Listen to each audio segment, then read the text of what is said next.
نحمدہ ونصلی علی رسولہ الکریم اما بعد فاعوذ باللہ من الشیطان الرجیم بسم اللہ الرحمن الرحیم رب اشرح لی صدری ویسر لی امری واحلل عقدۃ من لسانی یفقہوا قولی ربنا لا تؤاخذنا ان نسینا واخطانا۔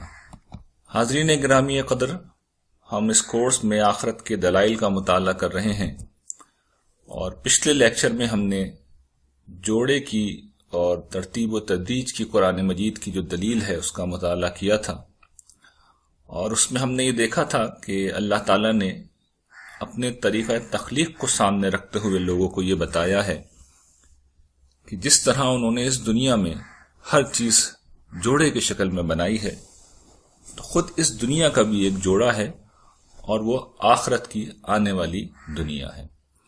اور پھر یہ بھی انہوں نے واضح کیا تھا کہ یہ اللہ تعالیٰ کا ایک قطعی اٹل اور حتمی فیصلہ ہے، لیکن تم یہ بھی دیکھتے ہو کہ اللہ تعالیٰ جب چیزیں یہاں پر اس دنیا میں ظاہر کرتے ہیں تو یہ چیز تدریجاً ہوتی ہے، یعنی اللہ تعالیٰ اس دنیا میں جو بھی فیصلے کرتے ہیں، جو بھی معاملات کرتے ہیں، وہ یوں نہیں ہوتا کہ چٹکی بجاتے ہوئے معاملہ کر دیں، بلکہ ایک ترتیب و تدریج کے عمل سے گزرنے کے بعد چیزیں سامنے آتی ہیں۔ اور پھر اللہ تعالیٰ نے وہ مثالیں بھی ہمیں دی ہیں کہ کس طرح شفق آتی ہے اور پھر وہ بتدریج ختم ہوتی ہے، اور پھر رات آتی ہے، اور پھر اسی طریقے سے صبح کے ہونے کی مثال دی، مہینے کی جو چاند بتدریج اس میں آگے بڑھتا ہے۔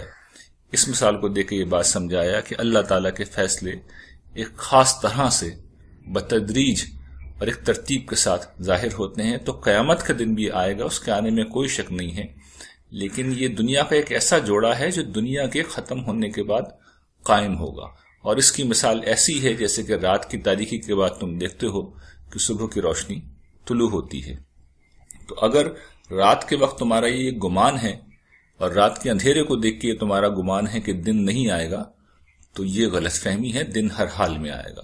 اسی طرح اس دنیا کے اندر جو اندھیرے پھیلے ہوئے ہیں ان کو دیکھ کر یہ مت سمجھو کہ قیامت کے دن کی روشنی طلوع نہیں ہوگی، خدائی عدل کی روشنی ایک وقت آئے گا کہ ضرور طلوع ہوگی۔ آج ہم ایک اور دلیل کا مطالعہ کریں گے، لیکن میں ان دلائل کے حوالے سے ایک بات آپ کے سامنے رکھنا چاہتا ہوں کہ دیکھیے، یہ جو دلائل ہم پڑھ رہے ہیں، میں نے یہ عرض کیا تھا پچھلے کسی لیکچر میں کہ یہ ہماری عقل کے لیے باعث اطمینان ہے، ہمیں ذہنی طور پر انٹلیکچولی ایک نوعیت کا اطمینان دیتے ہیں، ہمارے قلب کو تسکین دیتے ہیں، ہمارے ذہن میں اٹھنے والے سوالات کا جواب دیتے ہیں، ہمیں ذہنی طور پر مطمئن کرتے ہیں، لیکن اس کے ساتھ ایک اور پہلو بھی ہے، وہ یہ کہ ہمارے ایمان کو یہ مضبوط کرتے ہیں، ہمارے ایمان کی تقویت کا سبب بنتے ہیں، یہ ہمیں عمل پر آمادہ کرتے ہیں، ہمیں موٹیویٹ کرتے ہیں، اور اس طریقے سے گویا کہ ہمارا جو پیدائشی ایمان ہے، ہمارا نسلی ایمان ہے، یہ ایک معرفت پر مبنی ایمان بن جاتا ہے۔ یعنی ہمارا ایمان ایک ایسا ایمان ہوتا ہے جو ہماری ذاتی دریافت ہوتا ہے، اور یہی ایمان لانے کا وہ عمل ہے جس کی جزا اور جس کا بدلہ جنت ہے۔ قرآن مجید نے اسی کو بار بار بیان کیا ہے کہ الذین آمنوا، ایمان لایا جاتا ہے۔ تو یہ گویا کہ جس وقت ہم یہ ساری چیزیں پڑھ رہے ہیں تو ہم ایمان لانے کے عمل سے گزر رہے ہیں۔ اس پہلو سے آپ دیکھیے تو یہ بڑا قیمتی کورس ہے، اور اللہ تعالیٰ سے دعا ہے کہ اسے حقیقی معنوں میں ہمارے لیے مفید بنائے، ہمیں اس سے فائدہ اٹھانے والا بنا دے، آمین۔ اس کے بعد انشاءاللہ ہم اب شروع کرتے ہیں، اپنے لیکچر کا آغاز کرتے ہیں۔ جس دلیل پہ ہمیں بات کرنی ہے یہ قدرت کی دلیل ہے، جسے انشاءاللہ ہم آج پڑھیں گے۔ دیکھیے، قدرت کی جو دلیل ہے وہ اصل میں کفار کے ایک اعتراض کے جواب میں اللہ تعالیٰ نے واضح کی ہے۔ اور اعتراض کیا تھا؟ اعتراض یہ تھا جسے قرآن مجید نے کئی مقامات پر نقل کیا ہے۔ مثال کے طور پر سورہ واقعہ میں اس کو اس طرح بیان کیا گیا ہے، وَقَانُوا يَقُولُونَ أَإِذَا مِتْنَا وَكُنَّا تُرَابًا وَعِظَامًا أَإِنَّا لَمَبْعُوثُونَ أَوَآبَاؤُنَا الْأَوَّلُونَ۔ یہ کہتے ہیں، اور یہ قیامت کے دن کا قرآن منظر بیان کر رہا ہے کہ پچھلی دنیا میں یہ لوگ کہتے تھے کہ کیا ہم جب مر جائیں گے اور مٹی اور ہڈیاں بن جائیں گے تو کیا ہم دوبارہ پیدا کیے جائیں گے، اور کیا ہمارے آباء و اجداد کو بھی اٹھایا جائے گا؟ اور یہ اعتراض قرآن نے جگہ جگہ بیان کیا ہے کہ یہ کہتے تھے کہ ہم جو ہے کہ ہڈیاں ہو جائیں گے، ہم مٹی ہو جائیں گے، ہم چورا چورا ہو جائیں گے، ہم ریزہ ریزہ ہو جائیں گے، تو کیا ہم دوبارہ زندہ کیے جائیں گے؟ یہ کیسے ممکن ہے؟ یہ تو بہت بعید از عقل بات ہے، یہ تو مشاہدے کے خلاف ہے۔ یہ تو ایسی چیز ہے جو ہم نے کبھی نہیں دیکھی، کبھی سنی نہیں، انسانوں کے مشاہدے میں، انسانوں کے علم میں نہیں آئی، تو یہ ممکن نہیں۔ جو دعویٰ تم کر رہے ہو کہ انسان دوبارہ زندہ کیے جائیں گے، ایک روز آئے گا، ہر شخص کو اٹھایا جائے گا، اس کے اعمال کا حساب ہوگا، ان کے ایک ایک عمل کو اللہ تعالیٰ کے سامنے رکھا جائے گا، تو یہ چیز عقل میں نہیں آتی، یہ غیر معقول بات ہے۔ اب اس کے جواب میں اللہ تعالیٰ نے پھر بڑی تفصیل کی ہے، قرآن مجید میں کئی پہلوؤں سے اس بات کا، اس اعتراض کا قرآن مجید نے جواب دیا ہے۔ وہ سارے پہلو ایک ایک کر کے انشاءاللہ آج ہم پڑھیں گے۔ قرآن نے پہلا جو پہلو ہے اللہ تعالیٰ کی قدرت کا، اب وہ سامنے رکھا ہے، اور وہ مثال ہے مردہ زمین کی۔ یعنی اللہ تعالیٰ نے اب مشاہدات کچھ انسانوں کے سامنے رکھ رہے ہیں جن میں وہ مردہ چیزوں کو خود زندہ ہوتے ہوئے دیکھتے ہیں۔ تو پہلی چیز مردہ زمین کو انسانوں کے سامنے رکھا ہے، اور ذہن میں یہ بات رہے کہ ایگریکلچرل ایج کے انسان کے لیے یہ صبح شام کا مشاہدہ تھا۔ یعنی ان کی چونکہ زندگی کا انحصار اسی بات پہ ہوتا تھا کہ مردہ زمین کب زندہ ہوتی ہے، فصلیں کب پکتی ہیں، خشک زمین پہ کب بارش برستی ہے، اور پھر کب وہ سرسبز ہوتی ہے۔ تو ان کے لیے تو گویا کہ ایک ایسی چیز تھی جس کی وہ بغور مشاہدہ کرتے تھے، اس کا تجربہ کرتے تھے، اور اس بات کو اچھی طرح سمجھتے تھے۔ تو قرآن نے اسی بات کو کئی مقامات پر رکھا ہے، اور سورہ اعراف میں مثال کے طور پر اللہ تعالیٰ اس طرح بیان کرتے ہیں، وَهُوَ الَّذِي يُرْسِلُ الرِّيَاحَ بُشْرًا بَيْنَ يَدَيْ رَحْمَتِهِ حَتَّى إِذَا أَقَلَّتْ سَحَابًا ثِقَالًا سُقْنَاهُ لِبَلَدٍ مَيِّتٍ فَأَنزَلْنَا بِهِ الْمَاءَ فَأَخْرَجْنَا بِهِ مِنْ كُلِّ الثَّمَرَاتِ كَذَلِكَ نُخْرِجُ الْمَوْتَى لَعَلَّكُمْ تَذَكَّرُونَ۔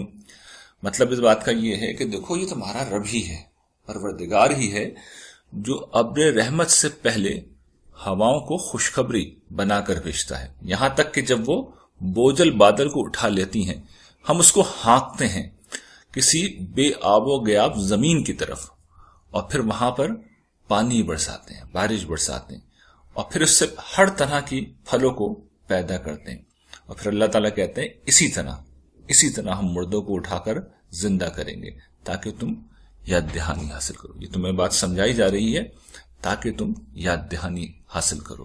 تو یہ پہلی مثال ہے جو قرآن مجید دیتا ہے کہ تمہارے اپنے مشاہدات ہیں، تم مردوں کو زندہ ہوتے ہوئے دیکھتے ہو، یہ دیکھو یہ مردہ زمین ہے تمہارے سامنے مردہ ہوتی ہے، اس کی کوئی امید بھی نہیں کر سکتا کہ کبھی یہ زندہ ہوگی، لیکن تم دیکھتے ہو کہ ٹھنڈی ٹھنڈی ہوائیں چلنا شروع ہوتی ہیں، اور وہ بوجھل بادل وہ ہوتے ہیں جن سے بارش برستی ہے، اور ان کو اٹھا کے لاتے ہیں، اور پھر بارش برسنا شروع ہوتی ہے، اور پھر دیکھتے ہی دیکھتے وہ جو میدان تھا بے آب و گیاب تھا، خشک تھا، وہ جو بالکل زرد ہو رہا تھا، تم دیکھتے ہو کہ سبز ہو جاتا ہے۔ تو یہ چیز ہے جو اللہ تعالیٰ سامنے رکھتے ہیں کہ ایسے ہی مردوں کو زندہ کریں گے۔ اگر مردہ زمین زندہ کی جا سکتی ہے تو مردہ انسانوں کو بھی زندہ کیا جا سکتا ہے۔ پھر دوسری مثال خود انسانوں کی اپنی ہے۔ اللہ تعالیٰ یہ سمجھاتے ہیں کہ یہ جو تمہاری نیند کا عمل ہے، یہ بھی تم غور کرو تو ایک نوعیت کی موت ہی ہے۔ جب انسان سوتا ہے تو وہ بالکل اپنے ارد گرد سے بے خبر ہو جاتا ہے، کتنا وقت گزرا ہے، باہر کیا ہو رہا ہے، کون سا پہر ہے، کیا گفتگو ہو رہی ہے۔ انسان جب تک نیند میں ہے بالکل کٹ کے رہ جاتا ہے، اور پھر صبح ہوتی ہے انسان بیدار ہو جاتا ہے۔ تو اللہ تعالیٰ اسی چیز کو سامنے رکھے کہتے ہیں کہ یہ بھی ایک مثال ہے کہ ہم مردوں کو اسی طرح زندہ کریں گے۔ اللہ تعالیٰ نے کئی جگہ یہ بات ارشاد فرمائی ہے۔ سورہ زمر میں اللہ تعالیٰ نے اس کو اس طرح بیان کیا ہے کہ اللہ تعالیٰ فرماتے ہیں، اللہ یتوفی الانفس حین موتها واللتی لم تمت فی منامها فیمسک التی قضی علیہا الموت ویرسل الاخری الی اجل مسمی ان فی ذلک لآیات لقوم یتفکرون۔ کہ اللہ تعالیٰ کہتے ہیں کہ اللہ ہی ہے جو انسانوں کو، جو جانوں کو ان کی موت کے وقت وفات دیتا ہے۔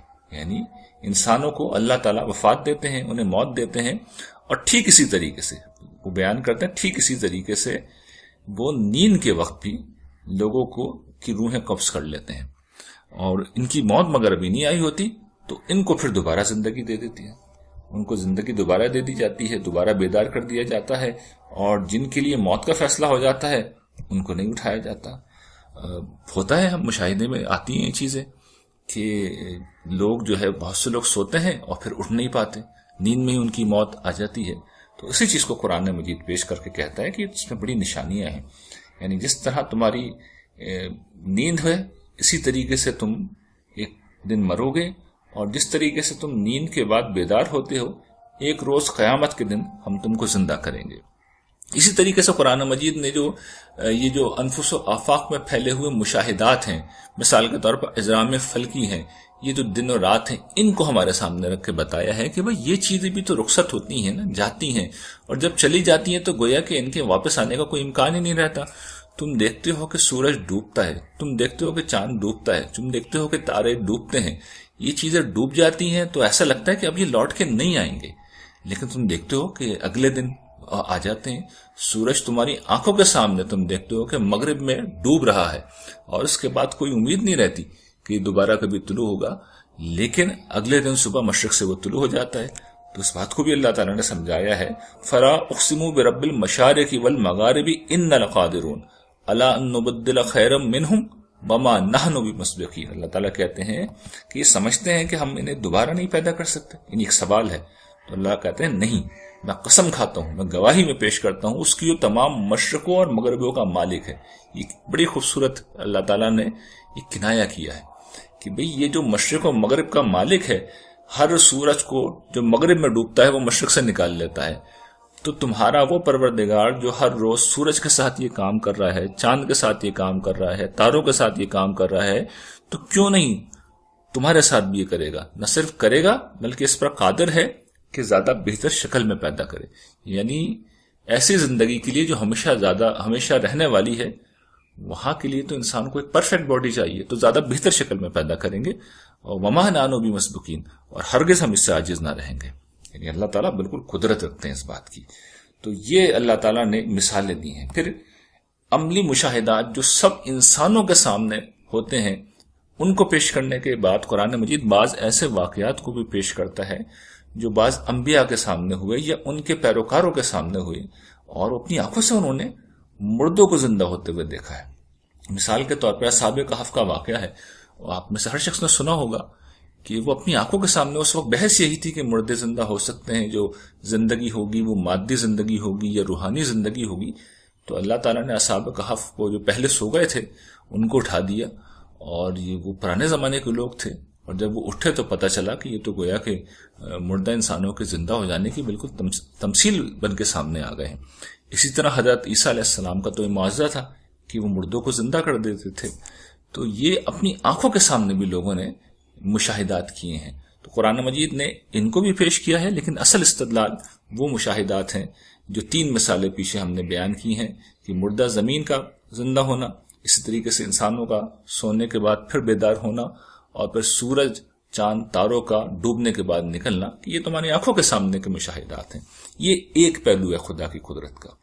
دوسرا پہلو جو قرآن مجید بیان کرتا ہے وہ تخلیق اول سے تخلیق ثانی پر استدلال کرتا ہے، یعنی جب تم نے تمہیں پہلی دفعہ پیدا کر دیا ہے تو دوسری دفعہ پیدا کرنا کون سا مشکل کام ہے؟ اس کو بھی قرآن نے بیان کیا ہے۔ سورہ یاسین میں مثال کے طور پر یہاں پر اعتراض نقل ہوا ہے، قال من یحیی العظام وہی رمیم، ان ہڈیوں کو کون زندہ کرے گا؟ بھائی یہ چورا چورا ہو چکی ہیں، وہ سیدھا ہو چکی ہیں، یہ اب زندگی کیسے حاصل کریں گی؟ کون ان کو زندہ کرے گا کہ ایک ڈھانچہ بن کے اس پہ کھال آئے، اس پہ گوشت آئے؟ یہ کیسے ممکن ہے؟ تو اللہ تعالیٰ کہتے ہیں قل یحییھا الذی انشأھا اول مرہ وہو بکل خلق علیم، جس نے پہلی دفعہ پیدا کیا ہے، جس نے پہلی دفعہ پیدا کیا ہے وہی دوبارہ پیدا کرے گا، وہی پیدا کرے گا۔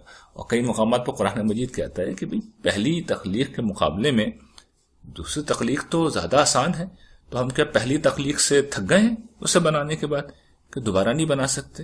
بالکل کر سکتے ہیں۔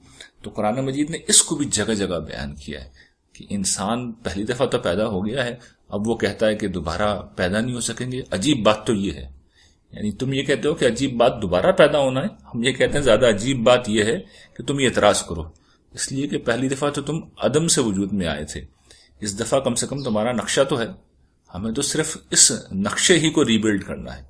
تو یہ قرآن مجید دوسرا پہلو ہے جس کو خدا کی قدرت کا دوسرا پہلو ہے جس کو سامنے رکھتا ہے۔ خدا کی قدرت کا پھر تیسرا پہلو بھی ہے جسے قرآن مجید سامنے رکھتا ہے، اور وہ ہے تخلیق عالم سے قدرت رب پر استدلال، کہ انسان کا بنانا تو بہت چھوٹی سی بات ہے، انسان تو بہت چھوٹی سی مخلوق ہے، بہت حقیر مخلوق ہے، بہت معمولی مخلوق ہے، ہم نے تو آسمان و زمین کو بنا کے پیدا کر دیا. اولیس الذی خلق السماوات والارض بقادر علی ان یخلق مثلهم بلا وهو الخلاق العلیم. کیا جس نے آسمانوں اور زمین کو پیدا کیا وہ ان جیسے مخلوق پیدا کرنے پر قدرت نہیں رکھتا؟ کیوں نہیں، کیوں نہیں؟ قرآن کہتا ہے کیوں نہیں. بلا وهو الخلاق العلیم، وہ قادر مطلق ہے، وہ اصل پیدا کرنے والا ہے، وہ جاننے والا ہے. اس کے علم سے کوئی چیز باہر نہیں نکلتی، اس کی قدرت سے کوئی چیز باہر نہیں نکلتی. تو تم کیا سمجھتے ہو تمہیں دوبارہ نہیں زندہ کر سکتے، تمہیں دوبارہ نہیں پیدا کر سکتے؟ آسمان ہم نے بنا دیا، 7 آسمان ہم نے بنا دیے، چاند سورج تارے ہم نے بنا دیے، زمین پہاڑ دریا ہم نے بنا دیے، یہ سب کچھ بنا دیا، اور تمہارا نمبر آئے گا تو ہم تھک جائیں گے، ہماری قدرت سے یہ باہر ہو جائے گا. تو یہ کیسی بات ہے؟ یہ نامعقول بات ہے. تو یہ قرآن مجید بڑے خوبصورت طریقے سے ان ساری چیزوں کو ہمارے سامنے رکھتا ہے. اور پھر اس میں اس ضمن میں وہ جو دیگر سوالات ہیں جن کا میں نے شروع میں سرسری سے تذکرہ کیا تھا کہ بھئی اللہ تعالیٰ حساب کیسے رکھیں گے؟ بھئی ایک شخص ہے، اس کا عمل کہاں اس کا ریکارڈ رکھا جائے گا؟ تو قرآن مجید اس کو واضح کرتا ہے. نہیں، کرامن کاتبین ہیں، یعلمون ما تفعلون، جو تم کرتے ہو وہ سب جانتے ہیں، وہ لکھ رہے ہیں تمہارے ایک ایک عمل کو. تمہاری زبان سے ایک لفظ نہیں نکلتا مگر یہ کہ ایک مستعد نگران ہے جو بیٹھا ہوا ہے اور وہ نوٹ کر لیتا ہے، اور ہر شخص اپنے نامہ اعمال کے ساتھ پیش ہوگا. اب قرآن مجید نے ساری باتیں بتا تو دی، لیکن یہ دعوے ہیں. یعنی آپ غور کیجئے، ایک شخص یہ اعتراض کر سکتا ہے بھئی یہ تو دعوے، فرشتوں کو ہم نے نہیں دیکھا. تو قرآن نے اس کو بھی ایک مثال سے سمجھایا. سورۃ طارق میں اللہ تعالیٰ نے ایک مثال سے، بڑی خوبصورت مثال سے سمجھایا ہے، اور محسوس یہ ہوتا ہے کہ وہ صرف مثال ہی نہیں ہے بلکہ واقعہ بھی ہے. یعنی اسی طرح ہو رہا ہے. اللہ تعالیٰ فرماتے ہیں وَالسَّمَاءِ وَالطَّارِقِ وَمَا أَدْرَاكَ مَا الطَّارِقُ النَّجْمُ الثَّاقِبُ إِن كُلُّ نَفْسٍ لَمَّا عَلَيْهَا حَافِظٌ. رات کو آنے والا، یعنی رات کو آنے والا کیا ہے؟ روشن تارے. تو اللہ تعالیٰ کہتے ہیں یہ روشن تارے ہیں، یہ گواہی دیتے ہیں، رات میں آنے والے گواہی دیتے ہیں، شہادت دیتے ہیں کہ کوئی انسان نہیں، کوئی جان نہیں جس پر ایک نگران مقرر نہ ہو. تو اس سے محسوس یہ ہوتا ہے کہ تارے جو ہے گویا کہ ان کے ذریعے سے نگرانی کا ایک فریضہ ہے. اور ہو سکتا ہے ہم نہیں جانتے کہ فرشتوں کی وہ مستقر ہو، ٹھکانہ ہو، وہاں پہ رہتے ہوں فرشتے، ہم اس بارے میں نہیں جانتے. لیکن اس کو تمثیل کا پہلو جو ہے وہ میں آپ کے سامنے رکھ دیتا ہوں. دیکھیے تمثیل اس میں کیا ہے کہ ہم عام طور پر جو کام کرتے ہیں وہ دن کی روشنی میں کرتے ہیں، اور خاص طور پر زمانہ قدیم میں تو جو بھی کام ہوتے تھے لوگوں کے، وہ سارے کام دھندے سورج کی روشنی میں ہوتے تھے. رات سے پہلے پہلے لوگ گھروں کو لوٹ آتے تھے. تو ایکٹیویٹی ٹائم جو دن کا ٹائم ہوتا تھا، دن کا وقت ہوتا تھا. اچھا، رات کے وقت آپ جس وقت آسمانوں کی تاروں بھرو چھائے کے نیچے لیٹتے ہیں تو آپ کو تارے نظر آتے ہیں، ہر جگہ تارے نظر آتے ہیں، اور دن میں آپ کو ایک تارا بھی نظر نہیں آتا. تو اس سے معلوم یہ ہوتا ہے کہ تارے ہوتے تو ہیں رات میں لیکن نظر نہیں آتے سورج کی روشنی کی وجہ سے. تو یہ گویا کہ ایک تمثیل ہے اللہ تعالیٰ نے جو دے کے یہ سمجھایا ہے کہ فرشتے بھی ہوتے تو ہیں، تمہارے ارد گرد ہوتے ہیں، لکھنے والے سب لکھ رہے ہیں، تمہارے ارد گرد موجود ہوتے ہیں، تمہیں نظر نہیں آتے. بالکل اسی طریقے سے جس طرح رات میں آنے والے تارے دن میں نظر نہیں آتے لیکن تم جانتے تو ہو نا کہ موجود وہیں پہ ہوتے ہیں. تو یہ ایک بڑی خوبصورت تمثیل ہے. اس سے قرآن مجید نے یہ سمجھایا ہے کہ کس طریقے سے اللہ تعالیٰ کی نگرانی کا سلسلہ جاری ہے، اس کے فرشتے نگرانی کر رہے ہیں، اور پھر یہی فرشتے انسانوں کو ان کے نامہ اعمال سمیت اللہ تعالیٰ کی بارگاہ میں پیش کر دیں گے. تو یہ قدرت کی دلیل تھی جس میں اللہ تعالیٰ نے 3 پہلوؤں سے انسانوں کو یہ سمجھایا. انسانوں کے سامنے مشاہدات رکھے، وہ مردہ زمین کے بھی مشاہدات تھے، وہ مشاہدات انسانوں کی نیند کے بعد جاگنے کے بھی مشاہدات تھے، اور پھر اللہ تعالیٰ نے جو سورج چاند تاروں کا ڈوبنا نکلنا ہے ان کا بھی مشاہدہ سامنے رکھا. پھر تخلیق اول سے تخلیق ثانی پر استدلال کیا. پھر اللہ تعالیٰ نے یہ بھی بتایا ہے کہ جو اتنی بڑی کائنات بنانے والا رب ہے وہ انسانوں کو دوبارہ پیدا کرنے کی قدرت ضرور رکھتا ہے. اور پھر اپنے علم کو، اپنے نگرانی کو بھی بیان کیا کہ وہ کس طریقے سے ہوتی ہے. تو یہ ایک بہت ہی مؤثر دلیل ہے جو ہر اس شخص کو جو عقلی طور پر کسی چیز کو سمجھنا چاہے اس کو مطمئن کرنے کے لیے بہت ہے. وآخر دعوانا ان الحمد للہ رب العالمین.